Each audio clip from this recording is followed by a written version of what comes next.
2025 yılında öğretmen adaylarımız için artık KPSS'nin olmadığı bir yıla girmiş olacağız. Yani anlayacağınız 2025 yılında mülakatsız, KPSS'siz bir dönem olacak öğretmen adayı arkadaşlarımız için. Bu süreç aslında mülakatların tamamıyla kaldırılıyor olması ve KPSS'nin olmaması gayet güzel, sevindirici bir durum. Çünkü mülakat bütün öğretmen arkadaşlarımız tarafından tasvip edilmeyen, hoşlanılmayan bir süreçti. Artık KPSS'nin de olmaması bu anlamda çok değerli görüyoruz. Tabii KPSS'nin kalkmış olması nedeniyle yeni sistemle ilgili sorular soruluyor. Önümüzdeki 2005 yılında artık akademiye giriş sınavı adı altında bir sınav olacak. Tabii ÖSYM ile Milli Eğitim Bakanlığı'nın arasında gerçekleştirecek bir protokol gereği.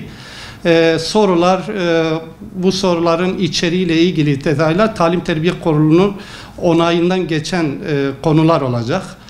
Tabii bunun detayı ile ilgili bizim bildiğimiz 13 Temmuz'da yapılacak bu sınav ve önümüzdeki yılın Eylül ayından itibaren bu yeni sistem, yeni sürece girilecek.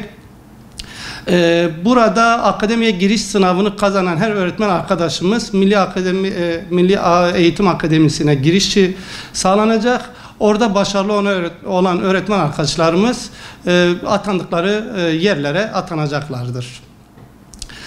Diğer bir sorunuz da şuydu, artık ilkokullarda karne verilmeyecekle ilgili. Evet, önümüzdeki dönemle ilgili öyle bir söylenti var.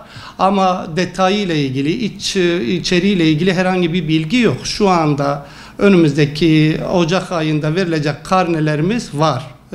Sadece söylenen şey bir söylentiden ibarettir. Milli Eğitim Bakanlığı'ndan okullara, bizlere gelen herhangi bir resmi yazı yok. Dolayısıyla eski sistem şu an yürürlükte.